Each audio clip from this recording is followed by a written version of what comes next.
প্রথমেই আমি যে প্রোডাক্টটা নিয়ে আজকে বলছি সেটা হচ্ছে বিপি ব্যালেন্স।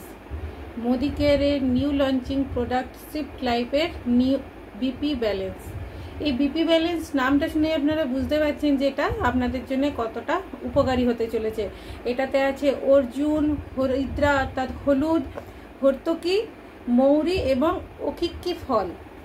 ঠিক আছে, এটা আপনাদের বিপি ব্যালেন্সকে নিয়ন্ত্রণ করতে সাহায্য করবে। যেরকম আমরা জানি যে আমাদের প্রেশার কিন্তু খুব বেশি হয়ে গেলেও যেটা সমস্যা হয়, আবার প্রেশার কিন্তু খুব কমে গেলেও আমাদের সমস্যা হয়, সেইটা যাতে নিয়ন্ত্রণে থাকে সেটাতেই সাহায্য করবে আমাদের বিপি ব্যালেন্স। এটা আপনারা যদি প্রতিনিয়ত ব্যবহার করেন। এটার প্যাকেজিংটা দেখুন কত সুন্দর। এই দেখুন, এটা 1 লিটারের আপনারা পেয়ে যাবেন। এটার এমআরপি আছে 1800 টাকা। এটা মোদি কেয়ারের সঙ্গে যুক্ত থাকলে আরও কম দামে পেয়ে যাবেন। আমি বারবারই বলে থাকি, দাম শুনে কিন্তু কেউ